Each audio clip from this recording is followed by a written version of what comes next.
안녕하세요. 안녕하세요. 네, 법무법인 바를정 군인방위산업센터 김민지 변호사. 강병철 변호사입니다.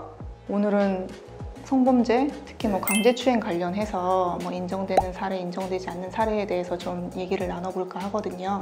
네, 맞습니다. 군사건 중에 제일 많은 게 성폭력 범죄인데, 성폭력 범죄 중에 강제추행 사건이 많이 있어요. 네.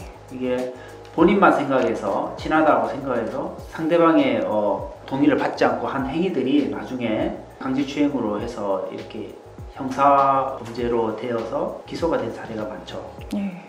저희가 옛날에 그런 얘기도 했었거든요. 사랑과 추행의 경계가 무엇이냐, 이런 거에 대한 얘기를 많이 했는데, 아무래도 그 추행이라는 것 자체가 개념이 되게 모호하고 추상적이다 보니까 추행이 되는지 안 되는지 이런 거에 대해서 쉽게 판단하기가 좀 어려운 부분이 있는 것 같아요. 네, 그래서 이번에는 강제추행이 일단 무엇인지, 그 다음에 우리가 했던 사건, 또 대법원에서의 판례에서 강제추행이 인정된 사건, 인정되지 않은 사건을 한번 이렇게 살펴보는 시간을 갖는 게 좋은 시간이 될 것 같아요. 네네.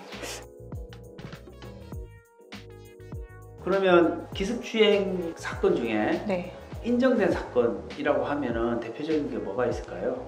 이런 게 있더라고요. 직원 회식을 마친 후에 같은 회사 격리 직원인 피해자와 단둘이 남게 되자 피해자에게 모텔에 같이 가자고 했고, 피해자가 거절을 했음에도 불구하고 이렇게 말을 하죠. 모텔에 함께 가고 싶다. 모텔에 같이 안 갈 이유가 뭐가 있느냐, 라는 등의 말을 하면서 강제로 피해자의 손목을 잡아 끌어서 피해자를 추행했다.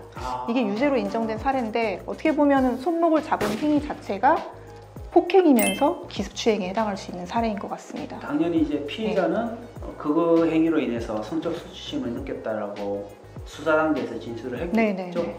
따지고 보면 강제로 피해자의 손목을 잡아 끌었다 라는 행위 자체만 보면은 사실 폭행에 가깝거든요. 그렇죠. 손목을 잡아 끌었으니까. 네.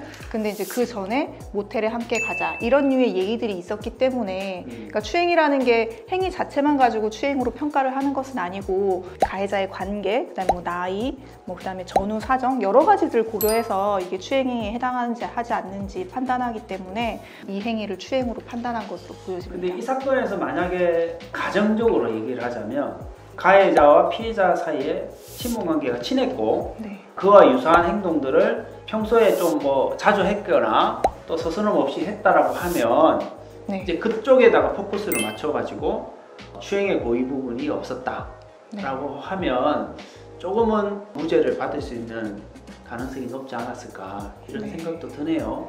우리가 최근에 이제 뉴스에도 나왔지만 데이트 폭력, 데이트 이제 성폭력이라고 해서 데이트를 하다가 피해자가 스킨십을 원하지 않거나 성관계를 원하지 않았을 때도 불구하고 남자친구가 일방적으로 했을 때 그것도 역시 강제추행이 된다. 근데 한 번쯤은 무죄가 됐다가 그 다음 유죄가 됐다가 최종적으로 유죄가 되고, 이런 이제 사건들이었던 것 같은데, 그만큼 어려운 사건이죠. 강제추행이라는 게. 네.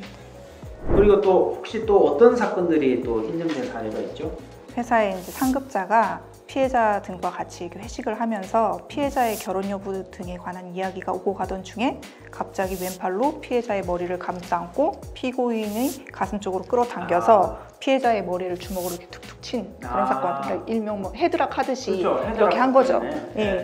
그 사건에 대해서 원심에서는 무죄가 선고가 됐다가 대법원에서는 유죄 취지로 파기 환송된 사례가 있었습니다.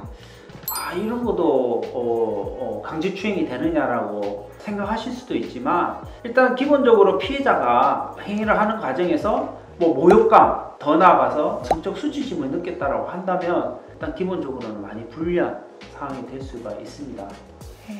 지금까지 인정된 사례 말씀드렸는데 인정되지 않은 사례가 있을까요?